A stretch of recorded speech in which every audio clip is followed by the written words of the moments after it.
right, we are streaming live. Very nice. Hey. So that's the first one. Now we're going live on Twitch. Make sure I click the right one. I only did that wrong, 2 weeks in a row? It's so nice to work with professionals. True pros. All right, we looked like we're Ruben, your hat is killing me. What's wrong with my hat? It's very bro, like Ruben Brosler. It's very Brosler. I got off the plane and my hair was not going to be ready for prime time, so... All right, here we go. It's who I am now. Yeah. Bro. Ruben Brosler. Hello, everybody, and welcome to another edition of Magic Mics. I am Evan Irwin, and we get started as we do each and every week by saying hi to my two co-hosts, Aaron Campbell. Bienvenidos. Ruben Bressler. I'm the one that's in Aruba. I should be doing the Bienvenidos. Yeah, but I'm the one who dressed for Dia de los Muertos. I've got my Pro Tour Liliana skull sweater. There you go. So get into it. Yeah. I could just go with the Dutch hello. It's a Dutch principality down here. Look at you. Someone was watching Carmen Sandiego. I know, right? A principality, you say. I'm a very smart person. You could have fooled me with that baseball hat, though, brah. Yeah, I'm not. Look. You are straight broslering tonight. Hashtag broslering. I am hashtag broslering. It is pretty. It's pretty gross how. I mean, my hair was not ready this evening. I didn't have the fun bun like Aaron does. So the fun bun. Yeah, we're gonna go with the fitted ball cap tonight. Yeah, you look like Ruben's twin brother that I would make poor choices with. Okay. Where's the tattoos? Got to have like all the tattoos underneath his yeah. You know, you got to have the sleeve. You know. Right. I got. You can't see it right now, but I got a full sleeve of tribal tats. Right. Oh. And there needs to be something that's like crawling up your neck, but you can't really. Yeah, I got something. I got a Coca-Pelli right here, back here. The barcode for like maximum edginess. The Hitman barcode. Exactly. Right. Killing me. Now last week one of the things that we talked about was the lands. There was a response this week, so we're going to get to that in a little bit. Yep. You know, there were some people who mentioned that maybe we could go over a little bit of what we want to talk about this week, because maybe it's nice to let people know what we have in store. Yeah. No, it's not. First pick. No. The first pick. You know what? We got to keep it exciting. We got to keep it dramatic. You listen, you watch. We'll bring you the goodness. I changed my mind. First pick is the 2017 SCG Tour and In-Store Programs Update. Right. As it happens, I'm going to let you guys explain the changes and or how you feel about them. Interesting. Just a thing and a stuff. I'm gonna hang out over here and I'm gonna wait till you guys are done. Yeah. So Ruben, go ahead and take it away there, buddy. Evan has no strong opinions on this, so Aaron and I are going to take over this whole thing. So basically, the Star City Games Open Series, which became the SCG Tour, announced a lot of big changes on Halloween this year, not the least of which is sort of the end of the championship, which is a big deal. I mean, there's a ton of things, and I'll try to paste this in the chat here. I know it works for Twitch, but sometimes YouTube chat doesn't particularly like it when I post URLs in the chat, which, by the way, we are double streaming, so if you lose the stream for either one of them, you can either go to YouTube or to Twitch or vice versa. Yeah. So Pete Heffling, the president and CEO of StarCityGames.com, released all this information that a bunch of changes are coming in 2017 to in-store programs and the points and seasonal standings and the SCG Tour. The big one for competitive play is the end, really, of the Players' Championship. Hashtag SCGPC, no longer a thing. But, of course, then there were some other big ones. For example, we're going from 4 invitationals down to 2 invitationals, and I believe that both of those invitationals will be happening in Roanoke rather than traveling around. Like the next one is going to be in Atlanta, Aaron, which we'll talk about later in the show. Yeah. How you're going to be in Atlanta, so we'll talk a little bit about that. Yeah. States no longer going to be a thing. Hashtag SCG regionals, right? Is what. So there was states and regionals, and this year there were 3 regionals events, and now they're going back down to 2, one standard, one modern. Just states. So Ruben, you're kind of breaking up on us, buddy. Aaron, you want to go over the rest of the changes while we wait for his internet to stop interneting? So where Ruben left off is he was talking about the states championships, which they used to do. States are no longer going to be happening. They are still going to have the regional tournaments. There were 3 regional events this year, 2 of which were standard and 1 was modern. Next year, there will only be the 2, modern at the beginning of the year in February and standard at the end of the year in November. The other big change, which I think was probably the most controversial, was it seemed like they were downsizing their support for Legacy. They're cutting down the number of opens in general. There are 3 seasons of opens right now. They're going down to 2, but specifically with regards to the Legacy Classics. So the way it stands right now is if you go to an open and you don't do well at that open, so like let's say you go to a standard open, you play the main event on Saturday and you don't make day 2, you have one of 2 classic events which are not standard that you can choose to play in. So a standard open means there's a modern classic and a legacy classic. That's not going to be the case anymore. The only places that you will get a legacy classic is a legacy open, of which there's only like 1 or 2 now. 2. And also 2. And then there's also this new team constructed open, which they're debuting. Right. I think there's only 1. So you went from being able to play a legacy classic at just about every open, or like at least a dozen, if I counted correctly, to that's being downsized quite a bit. And there was a lot of kerfuffle about that because Star City was one of the only TOs that really supported Legacy for a long time, where you could see Legacy on camera consistently with coverage, and then that was downsized to just the classics, and now that's being downsized even further, which has a lot of people really upset on both sides. Yeah, I think that some of the biggest reaction, of course, is going to be from the Legacy community, which, while it may be small, is quite fervent. And so, there's no more Legacy Classics at all, which is kind of crazy. Are there? Yeah, it's just not going to be. So the way it stands right now is any open that's not Legacy will have a Legacy Classic. Now the reverse is true. They will only be at Legacy Opens or this new team constructed. So only at the 2 Legacy Opens will there be Legacy Classics. And the 1 team constructed event. Yeah. Which the team constructed event is super weird to me too. I admire them taking a chance and trying a new format, but with Team Sealed being so popular, I would have thought that they would have launched or tried to do that. But I guess they want to, obviously it's much worse for coverage from that standpoint. Which reminds me, this is a huge change for coverage for Star City, who has long been looked at as the benchmark of the 3 pairings, but specifically Cedric and Patrick. They're going to have a lot more of the headlining events. Like obviously they're still going to be covering quite a bit, and this also with the sort of cutting back on the invitationals, I imagine SCG is going to try to pick up, or at least they didn't do anything for coverage for the GPs that they did this year. So if they do GPs next year, I would hope that they institute some coverage there. So that would be what I think the shift would be. But it is a pretty massive change in outlook. Oh, we're losing him again. You see, Ron Wrestler is coming to us from the Matrix this week. Darn it. Yeah, sorry. Yeah, sorry, buddy. So I was upset. I was a little disappointed in this because I don't have much of a legacy scene where I live. I live in Milwaukee, Wisconsin, and we have one local game store that does a legacy event, but they do it on Wednesdays. And because I'm recording this fantastic show, I'm unable to make it a lot of the time. So if you've ever heard us announce that we're taking the week off, you will usually hear me get excited because that means I can actually go play legacy. And even then, that event usually attracts like only 8 or 10 people, and we all know each other. We all play the same deck, and it starts to feel a little inbred after a while. And so the Legacy Classics were really my only opportunity to play Paper Magic consistently. I was already going to the Opens because I played Standard or Modern, and so if I didn't day 2, I was able to play Legacy and get that Legacy experience. So having this be downsized was crushing for people like me who don't get to play Legacy very much and don't have local scenes that we can really rely on.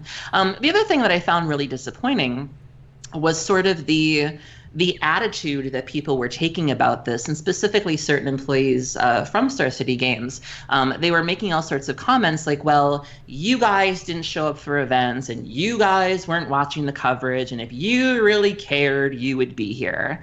And in my mind, that seems like bad business. Like, to blame your customers for things that are negatively affecting them. Even Wizards of the Coast, like, for example, when the banning and restricted announcements come out, they try really hard to make it impersonal. They don't say things like, well, you bums wanted to play this deck and you guys wanted to win, so now everybody's playing your deck and we got to ban it. Thanks, guys. No, they say things like, well, this deck was dominant in this format, this deck, warped the metagame, things like that. They don't blame the players for getting their decks banned.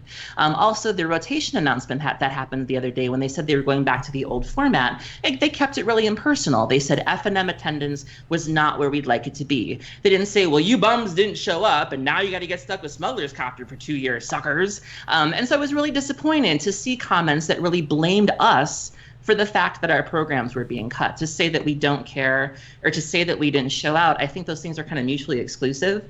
And I just would have liked to have seen maybe a little more professional approach in that regard, because it just felt almost like an attack. There was no community management happening on that front. It didn't feel like there was really any PR happening on that front. And also, it was really awkward to see this announcement that you're cutting these legacy events, and yet you've got a big banner on the top of your website with a legacy sale on legacy staples. And it's like, wait a minute, girl, you want us to buy singles from you for legacy events and vintage events that we probably can't even use at your events? Like, that doesn't really curl all the way over. And I just think it could have been handled better on a lot of fronts. And I was just really disappointed, for lack of a better word. Yeah, it's pretty disappointing. Like, if you go to the SCG homepage, one of the big events that's coming up is Baltimore.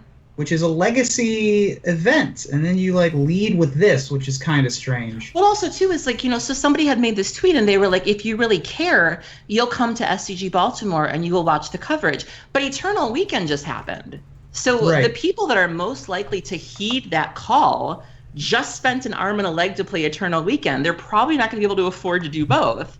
And that's also to say that that's even going to make a difference. You make it sound as if we all tune in, and in a perfect world, we make this mecca trip to Baltimore, we all tune in our computers, and that's going to change anything. I really don't think that's going to change anything. I really don't think that having record open attendance and record viewership is going to turn this car around. I feel like the decision has already been made, and getting people's hopes up that we can change all of that if we would just show up, I just don't really care for that, and I just think it could have been handled better.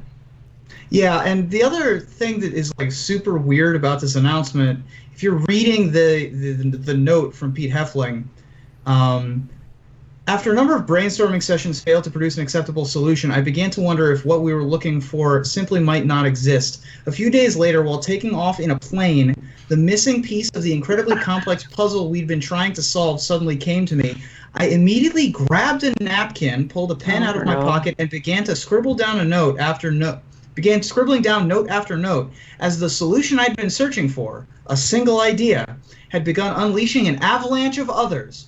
By the time I landed, I was more excited about the future of the SCG Tour and Star City Games in-store programs initiatives than I have ever been before. And then he links to the SCG Tour changes, the in-store programs changes, and the SCG points and seasonal standings.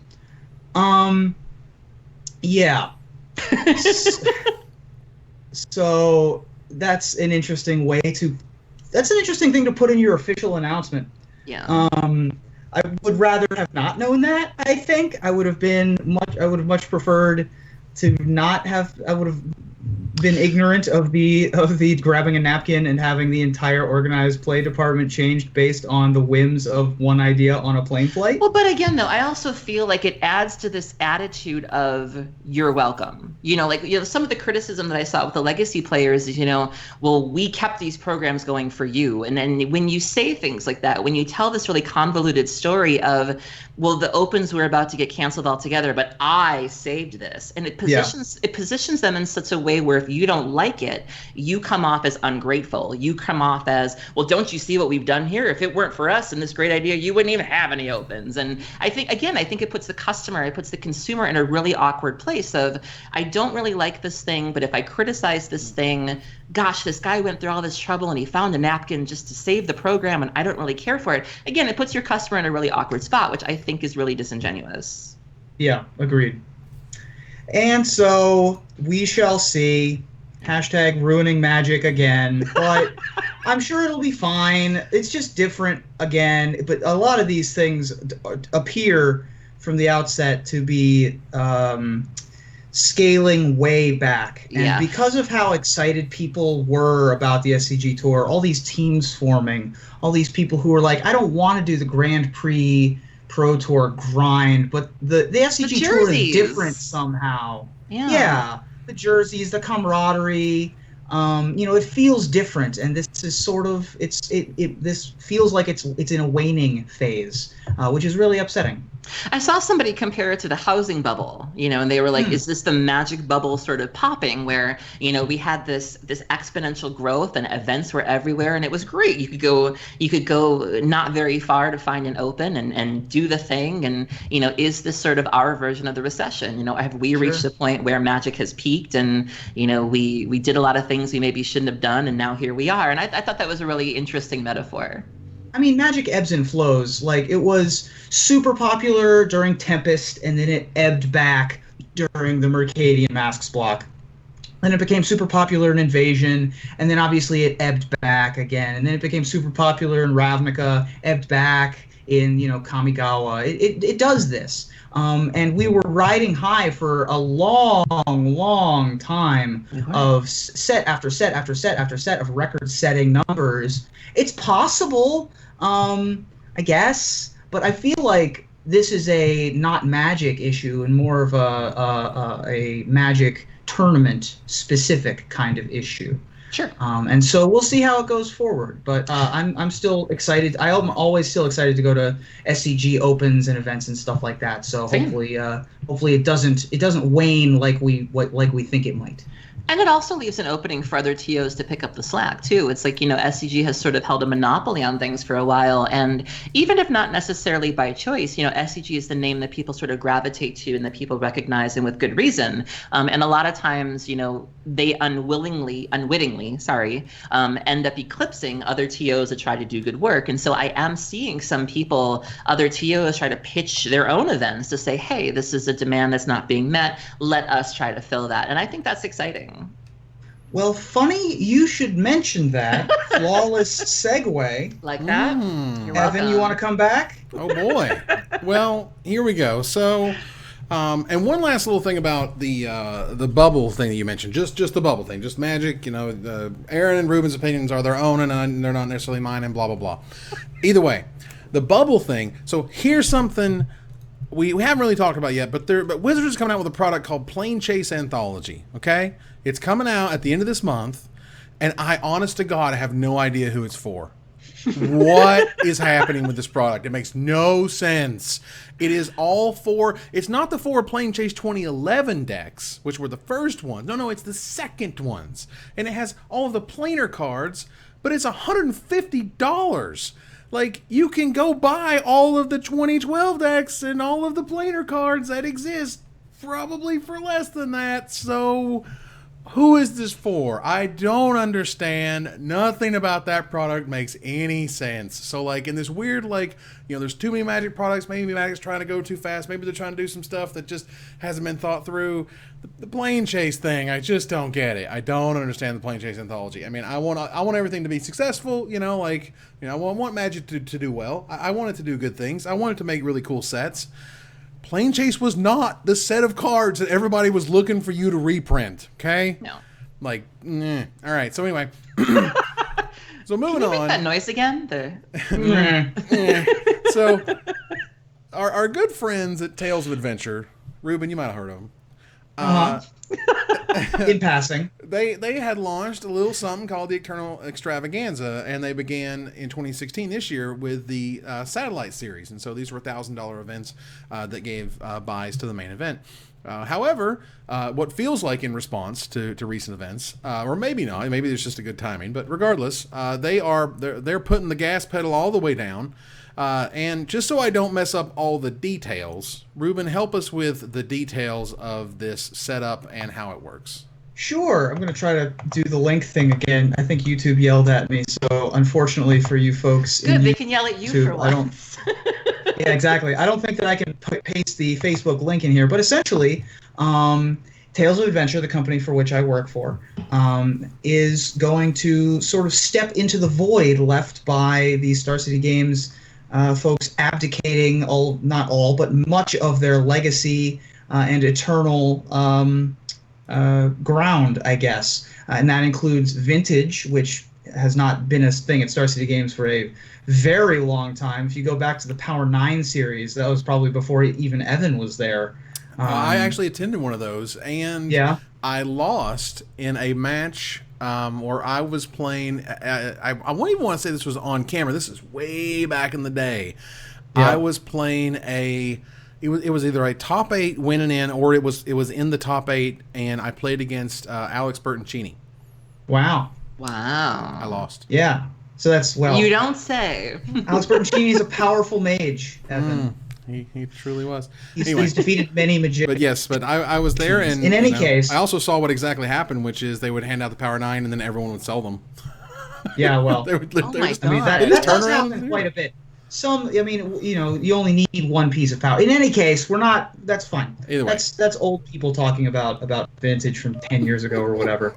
So, Tales of Adventure, trying to step into the void. We're trying to Ruben, could you not with the V word? With the V? Void ley line, could you not? Oh, well... I apologize if I've said something off there, but it seemed like the best usage of wordage of the time. I'll try not to use rest in peace references at any point either. Sorry about that. May those references rest in peace. Yes, exactly right. So in any case, getting back to the meat of the issue, Eternal Extravaganzas are pretty popular events. I mean, the most recent one occurred, and I did commentary with Kevin Jones, who's on the United States national team. We're going to have many more coming up in the future, and the new Satellite Series events are certainly going to have a big shift on how many events we want people to attend and how much Eternal Magic that you get to play over the course of a calendar year. So the bronze, there's bronze, silver, and gold level events. The bronze events are sort of can be your weekly legacy, Wednesday night, Thursday night kind of thing. Maybe not Thursday nights, because you gotta be here. So anyway, the bronze events are sort of like the challenge kind of stuff, like 4-round events. The silver events are like traditional, just sort of prize once a month kind of things. And the gold events are real big and gigantic. And so they all feed into our Eternal Extravaganza series. So we're trying to keep Eternal Magic alive. And then at the end of the season, the top 8 point earners will be invited to an invitational to do another very old school format of the auction. The invitational auction. If you haven't been, that was before I even started playing Magic, and so we're trying to not just bring back Eternal Magic, but Eternal old formats and things like that. So if you want more information on that, check out Tales of Adventure's Facebook page, and it's got all the details on there. And you can also email satellites@eemagic.com if you have any more questions or details or anything like that. And I have to say, I've been to Eternal Weekend, Eternal Extravaganza a couple years ago, and it was really well run. I'm not just saying this because we're friends, but if you are listening, they are fantastic. They were a little out of the way for me, but I would totally go back. And another store that's doing something similar is Nerd Rage Games in Chicago. They also have sort of qualifiers that lead up to a big championship, and they also support Legacy quite a bit as well. So I love hearing all these stories of different stores stepping up. Yeah. We're trying to let Eternal out of the Grafdigger's cage. Ruben, why are you like this? That's good times. That was pretty decent. So, all right. So we've talked about some changes and stuff. We talked about the new shiny. Now it's time to get back to the drama. It's time to get back in the drama bath, which is somewhat murky, somewhat ooey gooey, but we have some problems. we have some things. And first, we're going to talk a little bit about cheating, about kind of working your way through what may or may not be legal. So, yeah. Aaron, can you tell us a little bit about some of the accusations that were thrown around and the things that people said about the play that they saw over the weekend? Okay, so many of us were tuned in to Eternal Weekend, which is sort of like the event, I think, for Eternal Magic in the United States. You know, there are fabulous events like Eternal Extravaganza, but Eternal Weekend is, I think, what really people kind of show out for. And so I was watching coverage. Bay was there. He was playing a Paradoxical Storm, which was outstanding. Sky Sovereign saw play in Vintage. What? Wow. It was nuts for me to see all of this. But so a young man ended up winning named Joseph Bogard.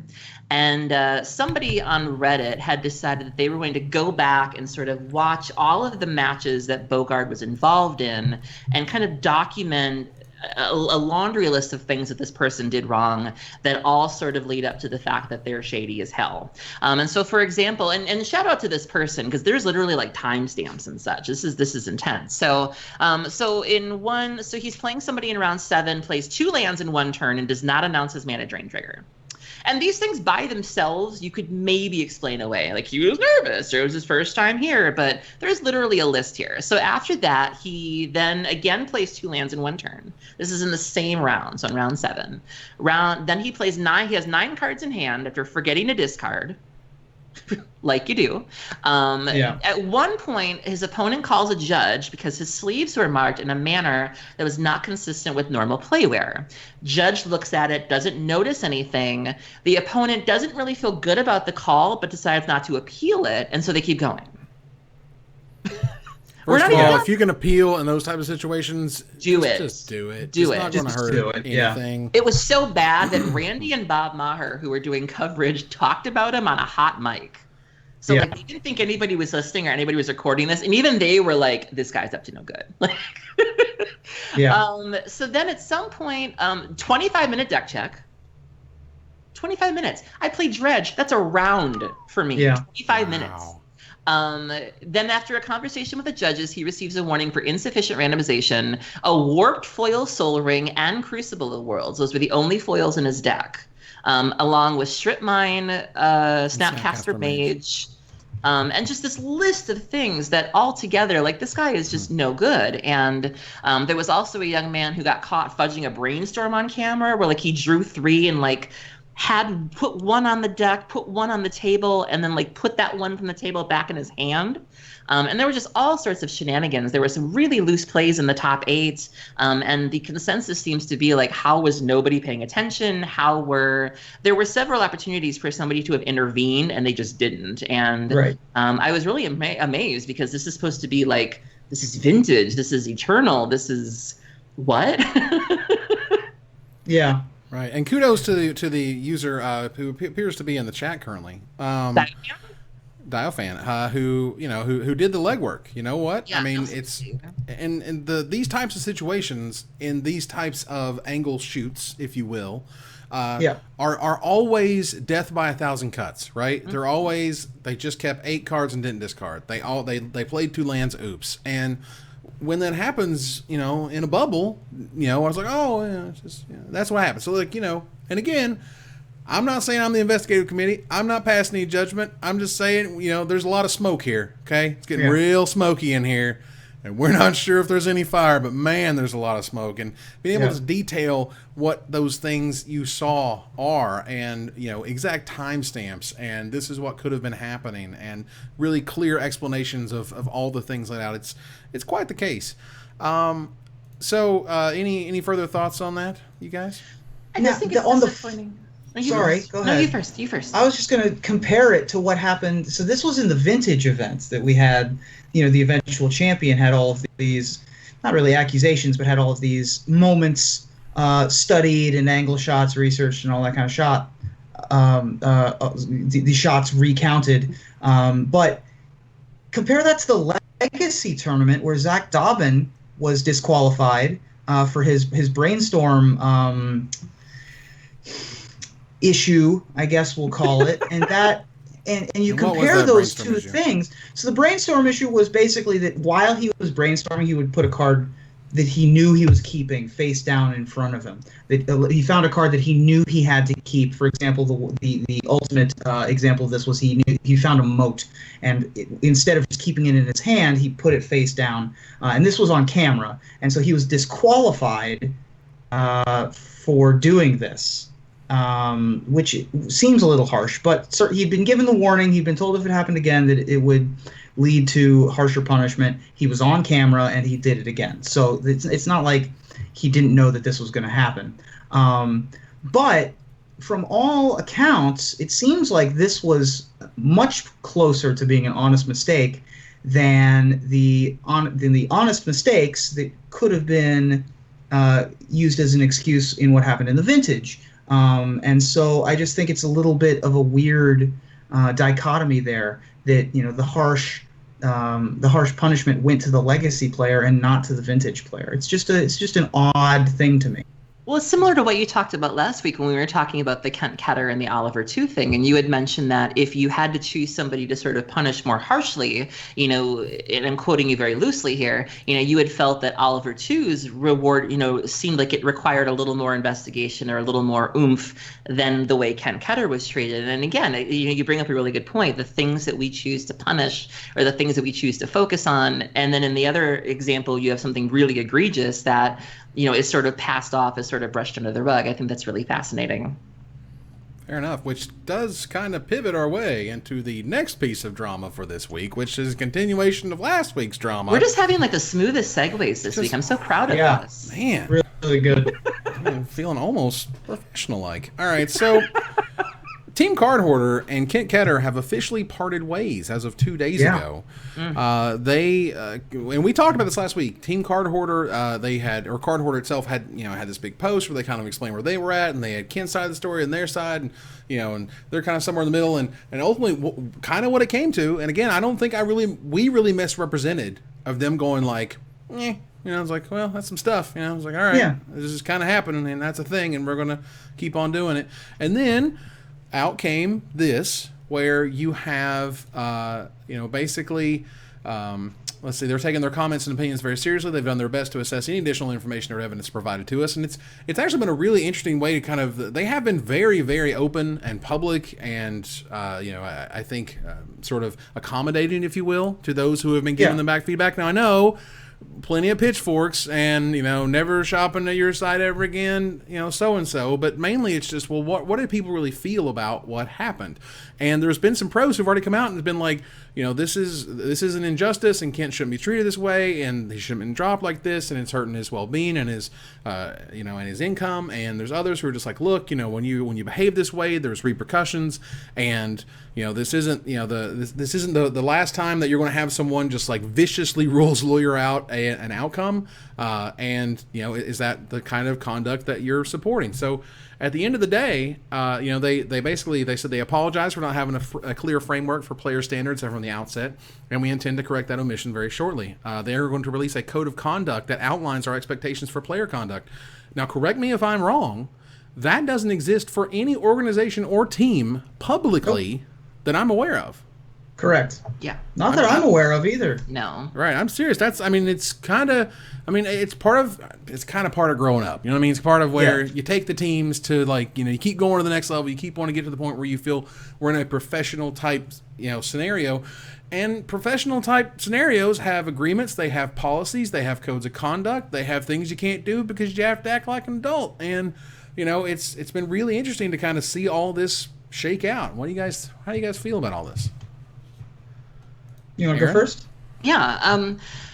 Ultimately it boils down to they're a business, and we've had this conversation before regarding other people in the community who might have been let go from either writing gigs or other gigs like that. This is a company that wants to make money. And they also clarified that after the Kent Ketter thing, the initial incident happened, they had received some additional accounts and evidence of other incidents. So he wasn't just let go because of this incident. There were obviously other incidents that had enough behind them to where they had to have a talk with him, and they eventually reached an understanding. I think if it had just been over that ordeal, they would be blowing things out of proportion, perhaps. But, there's obviously a track record. There's obviously a history here. And at that point, they've got to do what's good for their bottom line. They're here to make money. And, you can only dig your heels in so far because before you realize that this person's a liability. And money talks. People do speak with their wallets. And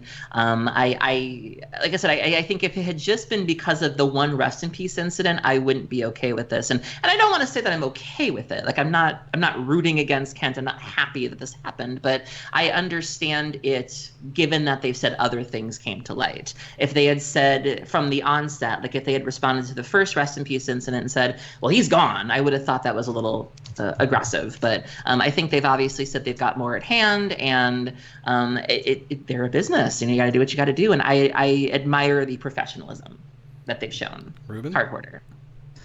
I agree that Cardhoarder's response was not surprising, and also even-keeled and correct. I feel like this was what they had to do. However, I will go with the other side and talk about Kent's side of things for a moment. Mm-hmm. We've had discussions on this show about people who've been let go from their writing or content creation responsibilities for things that did not have anything to do with a game of Magic. Mm-hmm. Either incidents that were on camera or that occurred elsewhere, things like that. Kent's is specifically interesting to me because especially when you're on a team, you're heavily incentivized to win at all costs. Like if it's within your power to win a game of Magic, that impacts your bottom line, not only for that tournament, but also in relation to what your contract will be going forward with these teams, what your expected value is if you're trying to change teams or do something else, or sell your wares to another content site, things like that. And the other thing is the judge sided with him. Like, it was ruled that he did nothing illegal here. I mean, I understand we had a really long discussion about this last week, where plenty of people disagreed with me on what the letter of the law versus the intent of the law is. But the bottom line is, this was allowed in the tournament. So, you can argue for days about whether one judge's opinion supersedes all of the other Monday morning quarterbacks. But in the context of that tournament, what he did was legal. So of all of the people who I've seen lose their gigs over anything in Magic, I can't imagine Kent is going to have a ton of trouble finding a new team. No. And it's not that, it's not like he got tarred and feathered or anything. The guy... The guy got he got dropped from his team. Okay, I think sure. That, and something I even spoke of last week is that I've been either that person or I've been around that person to the point where I'm like, I understand, I get it. I was around the grinders, and they are they are under a lot of pressure. If you're on a big team, you're under even more pressure. And I don't even think he took a lot of time sort of making figuring out this thing. It was just a thing that happened, and so if that is the behavior, then I'm not really surprised that people kind of came out of the woodwork going like, hey, this isn't really the first time where something like this is right. happening. And I think it ties back to the Eternal Weekend thing, where it's like, you have the young man who made the brainstorm mistake and he was immediately disqualified. Whereas you have the other young man who had in one day, and sometimes even in the same round, had made multiple mistakes, where at that point you can't necessarily chalk it up to, maybe he's an angler, maybe he's whatever. There's a list of things. And this sounds like it's the case here, where, again, if it had been just this incident, and if this was like a first time offense and nobody came out of the woodwork, and specifically came out of the woodwork with evidence to support it, as Cardhoarder's indicating they did, we wouldn't be here. But there was obviously enough where you can't just say it was this one time. There were lots of times. And at that point, you have nobody to blame but yourself. And if I go on I'm very open about the fact that I am not the best loser, and it's been well documented. I said terrible things about people back in the day, and I've come a long way. But if I really screwed up and I throw a fit and I flip a table and I throw a pizza at somebody or whatever I do, I did that, and I can sit there and I can blame people for reporting me or whatever the case might be. But at the end of the day, I did that. And if I'm under a sponsorship, if I were to stream for Cardhoarder has every right to be like, you know what, we really don't see it for your ass anymore. And ultimately, that's something I did. And so at that point, if there's a history there, you did it. There's just no way around it. All right. So, and another thing that I will say personally about competitive Magic is that I would personally rather play against somebody who knows exactly where the line is and exploits rules rather than someone who circumvents them, right? I would rather play against somebody who is above board and is a rules lawyer than someone who, not to get oddly political here, but I would rather, go with the exploiter of the rules rather than the person who's trying to undercut all of the rules. Does that make sense? Yeah. No. Okay. All right. That's just my opinion. I mean, you don't have to agree with me. You don't have to. No, I'm not exactly sure. Stating the sentence that I wanted to say. Yeah. It's fine. I didn't really get there, but it's okay. Because we got to keep moving. We've only got we got way too much stuff to talk about. Now, the next thing we want to talk about now, Commander 2016 is officially out. BT Dubs, Wizards released another set. Yeah. And, because as you do every couple weeks, like, oh, hey, there's a new spoiler season. Holy crap. So we have the new Commander sets. They actually look really awesome. I'm not going to lie. The EV in these things is incredibly high. The reprints are fantastic. These look way better than last year's. Like, they put a lot of time and love and effort in these things, and I think it really shows. And there were a couple spoilers that showed up from the full spoiler being released. Now, first of all, still can't believe they didn't give any of these people or any of these two outlets to preview, because these two cards are incredibly impactful where they're supposed to be impactful. So let's bring up the first one that clearly excites me, because I like Pauper. Ash Barrens. Ash Barrens is a common land that taps for a colorless mana, an actual colorless mana, and it has basic land cycling of 1 generic mana. Now, it may not sound like a lot, but if you've played Pauper or if you've played a lot of Magic, you gotta know that basic land cycling, as cheap as it could possibly be, is unreal exciting. However, let's just go through the Pauper metagame. Pauper can play Brainstorm, but it's not that amazing right now because it doesn't have yet another enabler, yet another way to fix mana. There's an Esper deck, but the mana's always been like kind of clunky in Pauper. It's been rough for tricolor decks, really rough. So I want you to imagine this line of play, okay? I want you to play Ash Barrens. I want you to play a Bone Splitter or something else. Sure. And then the next turn, I want you to tap your Ash Barrens. I want you to play a bounce land. I want you to pick up your Ash Barrens and then basic land cycle it. Yeah. Right there. That's pretty good. I didn't think about that one. That's your 3 different colors of mana right there. Wow. That's really good. Oh, it's just so good. Oh, it's so good. It's just so wonderful. In Pauper, it's like almost exactly what the 3-color decks were looking for, what they wanted, how it works. Oh, it's so good. So, that's a big deal. Had they given this thing in particular to Alex Ullman, who is just like the Pauper dude, to preview, I think it would have been absolutely perfect, and he would have been able to see the intricacies and the reasons why this card was crazy, crazy sweet. You guys, is it just me? Am I just the Ash Barrens guy? No, absolutely. I'm completely on board with that. I had not thought about the bounce land interaction. That is super impressive. I had thought of that. You talk about 3-color decks. Well, there's also the 6th color, which is the Wingding. Which this is, the Tron lands obviously produce the Wingdings, but not every deck is a Tron deck. Sometimes I don't know if there are any playable colorless mana cards in the format. Prophetic Prism, stuff like that, Sure. No, absolutely. But I mean ones that specifically require colorless Wingding mana. Oh, I see. So I don't know if there are any out there. Not a ton. I don't know if that's relevant or if now this could theoretically lead to that being relevant.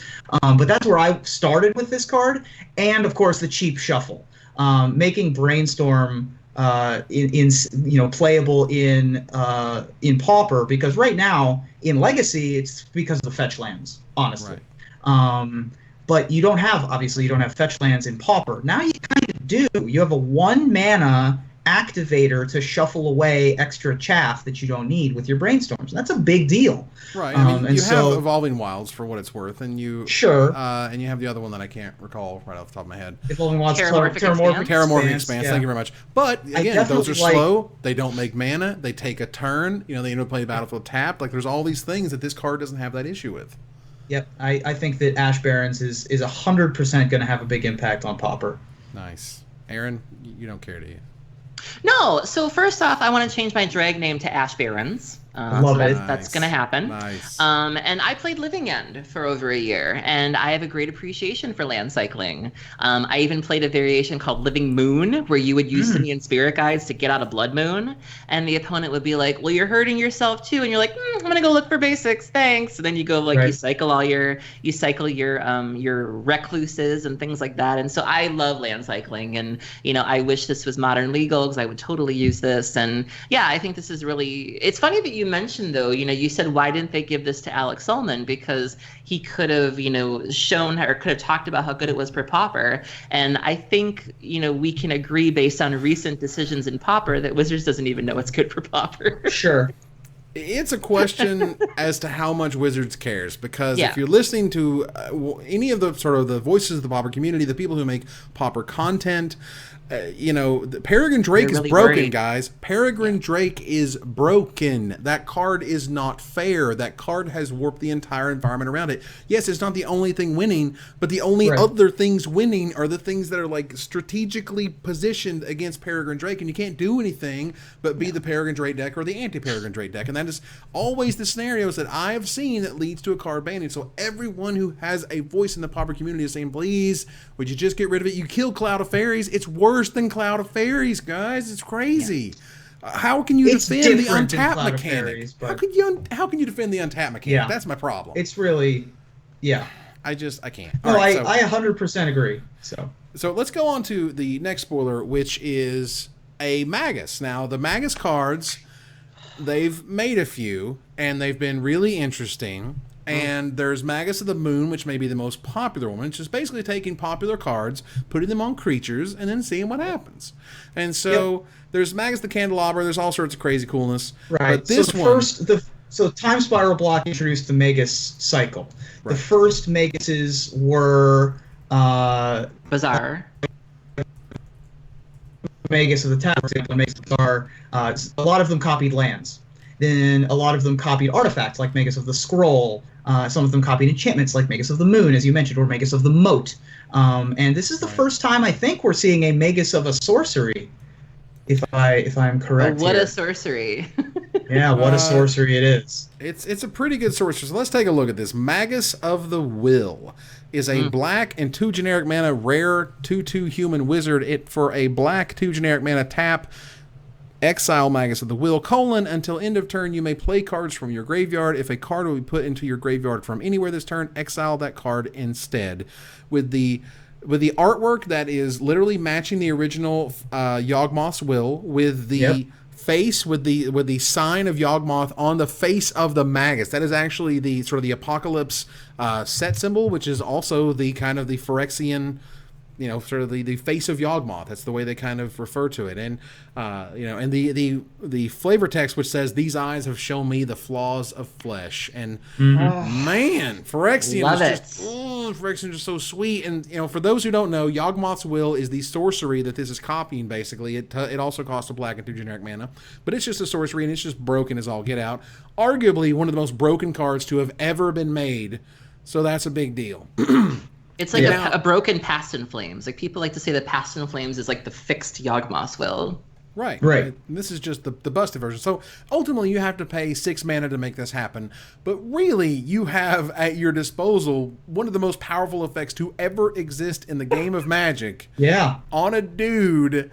Really sweet. Now, I don't think it's going to be hitting Legacy or whatever, redefine anything. It's just the fact that this is so cool. This is the coolest, like, Magus I've ever seen. Art is beautiful. Yeah, like Magus of the Moon is, you know, straightforward, powerful. That's great. Magus of the Moat is its own little weird thing in order. Yeah, you know, and I'm not talking about like this is the best Maguses. I'm just looking on the screen. But Magus of the Scroll, I played plenty of that card in Standard, and that was fun. But Magus of the Will just looks like an absolute blast. Just like absolute fun in a bottle. Like, so that's totally sweet. How do you guys think? I mean, having done, first of all, I've done 2 Eternal Extravaganzas now. I don't think that I've seen a Yawgmoth's Will cast on camera. Wow. It's at like a really low playability right now for one reason or another. One of the reasons, of course, is because the Dark Ritual pillar, like the Storm deck, is just not as powerful as it has been in years past. You mentioned the Paradoxical Outcomes Storm deck that Reed played.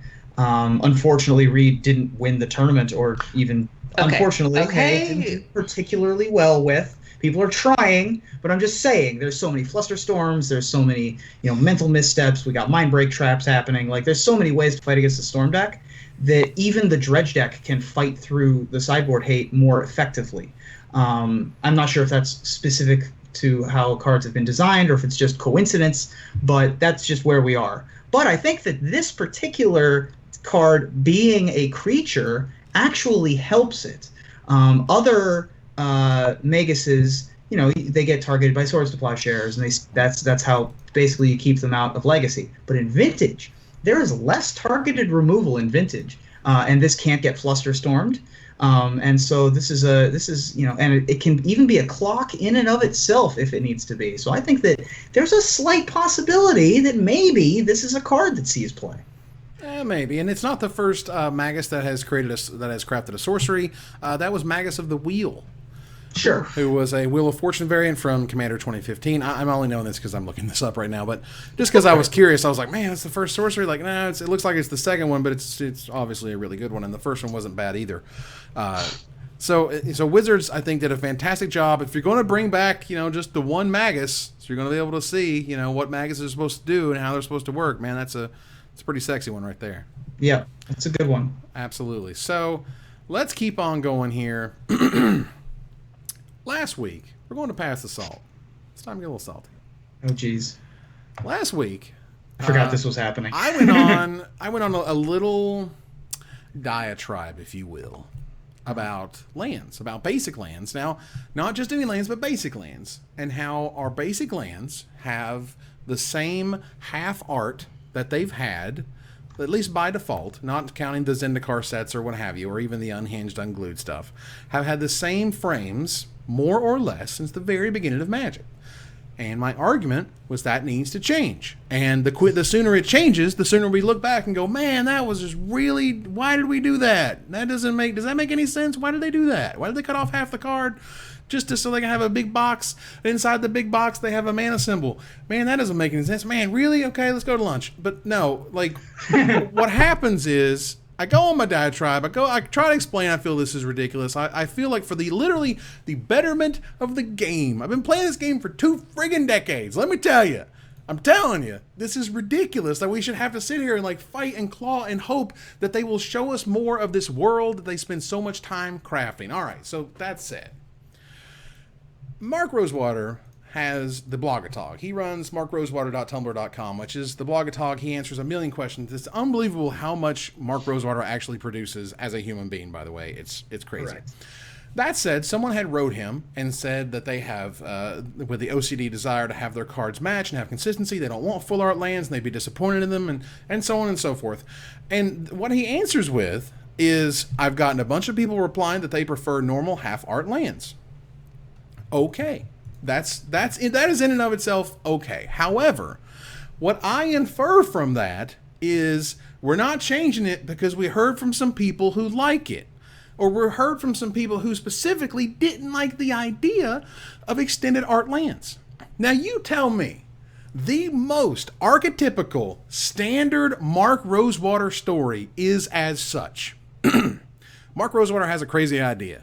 It's just crazy. He has to convince his boss that just let him be crazy this one time and it'll be okay. We'll see what happens. But if we don't push boundaries, Magic never changes and nothing ever gets done. Okay. And then he does some internal testing and everybody hates it. And everybody tells Mark, man, are you crazy? This is a dumb idea. I don't like this. This is bad. What is going on? Up is down.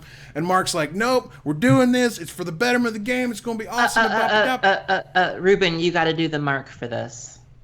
It's only one quote, but I'll read it. It's only one. You can't do the whole quote. So anyway, So he does the thing, he fights the power, he makes it happen, and everyone is so happy at the end of it. It's just, man, we're here, and the ticker tape, and everyone's just freaking out at how awesome this is, and wasn't I right the whole time? And now he's just like, nah, some people like half-art land, so we're just sticking to it. We're just making this happen. Sorry, because, we like 1993 graphic design. I can't get over it. I still can't get over it. Whew. Okay, So with that, it just felt really weird that for the guy who is all about this underdog story of we're doing the best thing for Magic, and not only that, but he's the one that fought for full art lands in the first place, right? Thank you. Yeah. Isn't that weird? See, none of it makes sense. Again, the thing is that, look, guys, not everything has to be this weird special thing that only comes around on this cycle. You don't have to do that when it comes to something that is so slam dunk awesome. Yeah, there's some people who like half art lands. Okay, and there's some people who didn't like split cards. There's some people who didn't like all the crazy meld stuff that had going on there. Well, I mean, you get a lot of letters about that. If you said, you're thought about changing that or doing that more, you're going to get the people who loved it and the people who hated it. Nothing is 100% universal, certainly amongst Magic players. I'm just saying that, for me, there's some writing on the wall as we continue to make full art lands. The next time they do it, it's going to have the same exact thing. I hope to God they don't do half art lands of the next full art lands, because that's dumb. At the very least, I hope that they can all at Wizards agree that crap with BFZ where they accidentally had half art lands made no sense. Just made no sense. So I have a couple thoughts on this. I'm not nearly as passionate as Evan, but I have a couple of thoughts. One, I would like there to be a no art land. I know that's weird, but hear me out. I think it would be really cool to just have access to something that's so thematically different. It's only the mana symbol or only the card text. And to me, that would be just as aesthetically pleasing as having full art lands on some level of being so different from what a traditional Magic card looks like. Sure. I'm completely willing to be wrong. I think it'd be just an interesting thing to try. And again, it's Mark Rosewater throwing things at the wall. Why can't I throw something at the wall too, right? The other thing that really bothers me about this particular post is the response, which is as follows. I've gotten a bunch of people replying that they prefer normal art lands. It's your short, Mark Rosewater. What does it mean? What does that mean? A bunch of people. That doesn't mean anything. That is what's called if you're an English nerd like me, that's what's called a weasel word or an anonymous authority, which is some people say, or I've heard a lot of people saying, like or Fox stuff News like that. says. Oh, yeah. Because it's anonymous. Not to get oddly political again, but yes, it's. But that's not the way you respond here. What you respond with, if you're Mark Rosewater, is market research suggests, and then you show the pie chart, right? So I don't trust. I mean, I understand this responder. I don't have a problem with the responder saying that personally having OCD or whatever actual reasons he gives, that those are valid points. But I have heard a lot of people say is not an answer that I accept. Right, and I mean, again, maybe I'm just tilting at windmills, all right? I get it. I'm not necessarily going to be able to ever change this. I'm hoping that somebody up there is listening and is understanding that, at the very least, I have my point of views, and I've tried to clearly explain why I feel that they are the way they are. Aaron, where are we falling here at the end? I was just sanitizing my hands. All right, you were sanitizing your hand. Okay, fantastic. That's terrific. So let's go Infinite, shall we? I want to quickly talk about the no art lands, because I've used Pokemon energy cards as land proxies when I didn't have access to lands. Don't ask me why I had Pokemon energy cards, but I just had them, and it was really aesthetically pleasing to me to be able to use that. So, also, Aaron, for future Storm usage, you should use dice on Pokemon energy of the colors to be able to keep track of your storm count and how much colors you have in your mana pool and things like that. I actually have the arcade post tokens to help me out with that. And I have 20 goblins in the mail. All right. And I am ready and raring to go, but thank you. Fair enough. And I will note that, and there's some people who have been tweeting me and like, hey, what if we had like these hybrid ideas where foils are full art and the non-foils are half art? Like, no, don't go halfway on me. It's too busy. No, you don't half the butt, you hold the butt. You do the whole butt. You don't just half butt, whole butt. It's family friendly, Aaron. It's family friendly.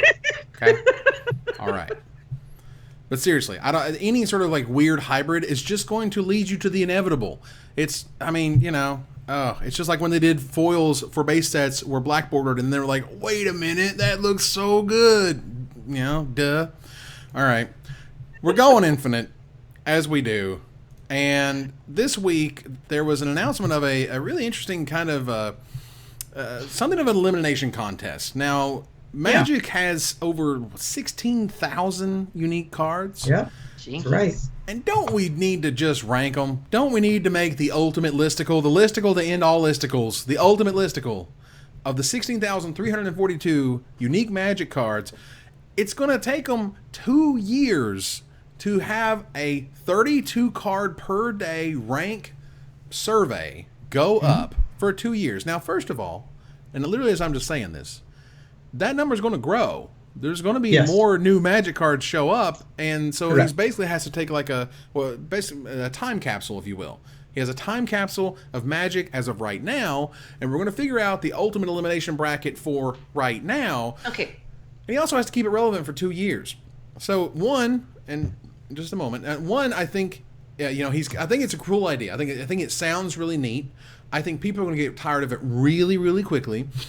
And I pulled it up myself. I was like, oh man, this is cool. So I checked it out, and I was like, oh, okay, like there's, you know, a whole bunch of cards, and you pick A or B, and I'm going through and I'm picking them, and I go to like, okay, so there's a page 2, okay, and I'm going through picking them. I'm like, oh man, there's a page 3, I'm going through and I'm picking them. I'm like, my God, how many cards is on this stupid thing? And I was just like, how many cards is like 32 a day? And I'm like, oh my God, that's like 5 pages of survey every day. Like, okay, I haven't done page 1 yet, so let's do it together. Okay. Okay. So we'll just. This is, by the way, this is in the round of 16,384. We'll just do the first 8. Okay.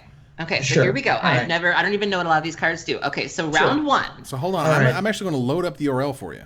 All right. I will load it up. So while you're loading up the URL, for those of you that have played, did you ever play the 4x4 square game called 2048?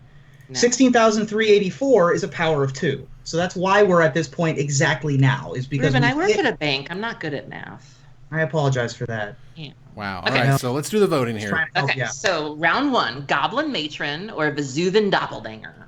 Doppelganger. I vote Doppelganger. I like Doppelganger. That's a really good pronunciation of that word. Doppelganger's pretty good. Quentin Hoover, rest in peace. Okay, round 2, Treasonous Ogre or Necro Savant? I don't know what either of those cards do. Necro Savant, because I played with it and it was cool. All right, cool. We're only going to do one page of this because Lord knows it's going to get really repetitive. Okay. Round 3, Primal Plasma or Wild Mongrel?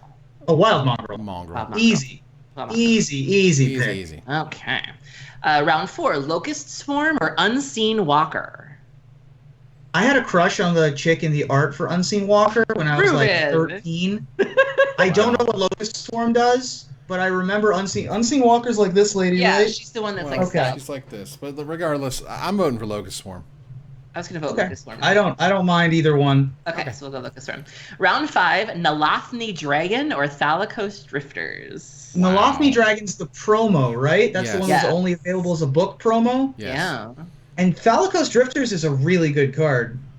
Choose and discard. It gets shadow until end of turn. 3/3. It's a limited bomb. And it's a hill giant. Yeah, it's really a limited wonky bomb. art too. This guy making this weird like jaw face and this the weird face. Yes, I vote Thalakos Drifters. All right, I vote Nalathni Dragon because you're it's so gonna make unique. me pick. I love both these cards. I have to knock one of these out in the first round. Yep.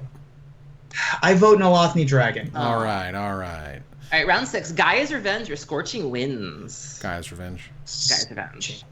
Yeah, it's got to be Gaia's Revenge, right? Scorching Winds is like, I don't even know what that card does. Exactly. So here's its portal. It says play Scorching Winds after you're attacked before you declare interceptors. Interceptors. This is the sand. This is the deal 1 damage to all your opponent's stuff, right? Yeah. Right. Okay, round 7, Inheritance or Hell's Thunder? Oh, come on. What do you think Hell's I'm voting Thunder. for, Aaron? Hell's Thunder. Inheritance! Oh, here's a big one. Last one we do. Go ahead. Okay, Trinket Mage or Bloodbraid Elf?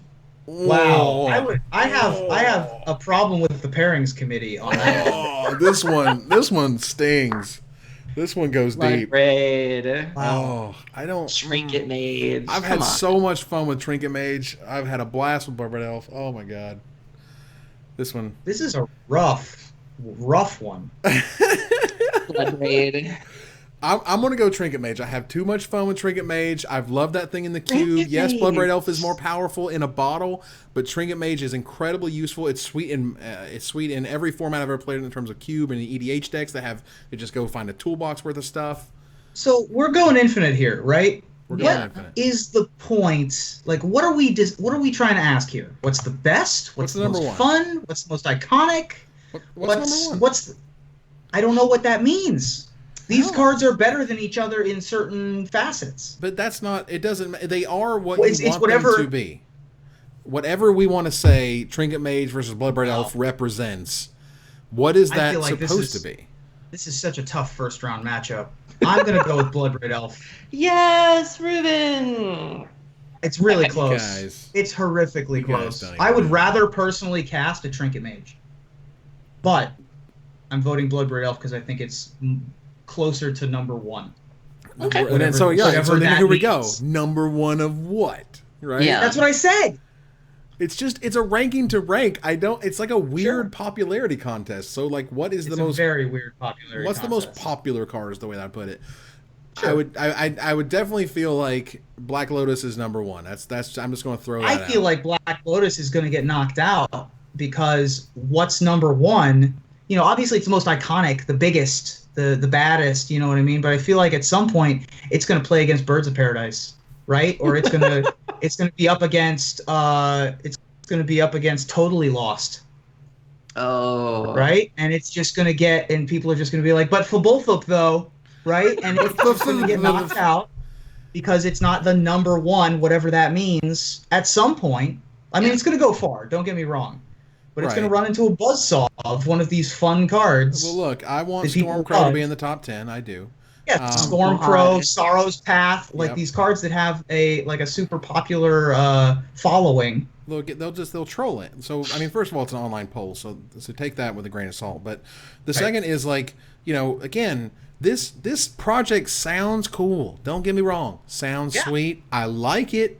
I don't think I'm going to care about it for about 1.9 years, and then 2 years from now, if the creek don't rise, if you will, we will continue to make Magic Mike shows.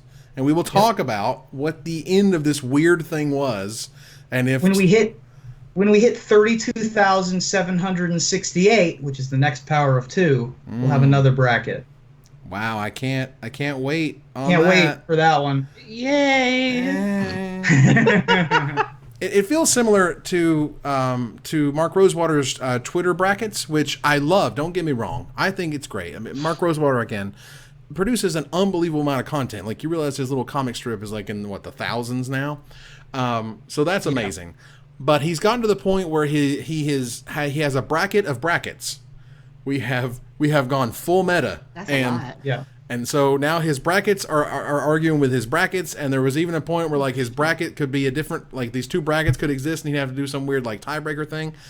It's kind of crazy. So, I think you can have a thing. I think it can exist for a while to keep people's attention and make sure it's neat. But a thing that lasts 2 years, there's not even like a good stopping point. There's just like, and we quit doing it, right? Like, so I hope they have some good tools to automate it. I have no idea how they're going to keep promoting it. I have no idea what happens in the middle, like a year from now, when it's like crickets and quiet. And what happened? The survey responses are getting super, super low. Like, how do you get people's attention back on that? That's what I'm concerned it's with. Twitter. It's like, how long does it take to vote? It doesn't take. I mean, whenever you see it, you vote. I don't have to be obsessed with it. It has over 800 followers so far, which is more than some There you people go. can say. Like, I mean, I believe it has more followers than its creator does. On Well, Twitter. I'm Yeah, certainly, again, I believe not it. trying to crap on the idea or the creator or Yeah. people who run it. All I'm saying is a Twitter poll has one question with one answer out of the options. This is 32 different things Yeah. that you do every single time. So it can just add up. That's all I'm saying. It's gonna be a long slog. Absolutely. I absolutely wish them the best of luck. So with that said, it's time to turn the corner to the finisher.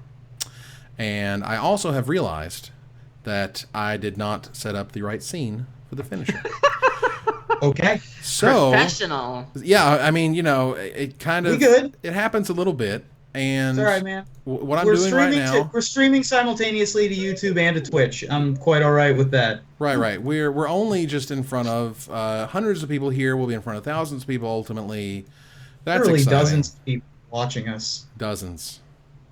I try not to think about that. But you guys are great, and we love you. All right, so The unblinking eye of the internet is watching us all. that's right. Sorry, That's proceed. creepy. It is a So little creepy. we have officially turned the corner now to the finisher. There Now, we the go. finisher. Last night, Las Vegas nail salon owner Qui Nguyen won the World Series of Poker. Tonight, the Cubs and Indians battled in Game 7 of the World Series of Baseball. They're still battling. Apparently, they're still battling, and Yeah. that's awesome. And I can imagine My Twitter that- feed is very tense over this. Oh yeah, Yes. the Twitters they are tweeting. That said, hundreds of millions of fans watch them live on television, continue to as we speak, but they pale in comparison to the Magic World Cup in 3 weeks. I mean, clearly, right? But Yeah, of course. But let's say, for the sake of argument, on the off chance that poker and baseball get more viewers than Magic the Gathering, that's crazy. Let's not Can't go imagine. too crazy. What broadcast hints could MTG pick up from their sports brethren? Aaron? Well, based on the popularity of this year's baseball season, I think Wizards of the Coast should definitely print more Cubs, Indians, and curses. Just Wow. Yeah, All the curses. all we the did curses. we did just have an Indian set in Kaladesh. That's I know. Native it's- American and Indian. Yeah. We can move on. Wow. Man. Well, got I awkward here. obviously, as you can see by by my bro cap, I was glued to the TV for last night's World Series of Poker final table. So to that end, I would like it if the finals of the World Magic Cup featured the last 3 teams and had a 9-player multiplayer commander battle for $8 million. Wow. Oof. Wow. That would probably bring in the viewers. Whew. And that would probably be some of the most broken decks you ever seen in your life for $8 million bucks.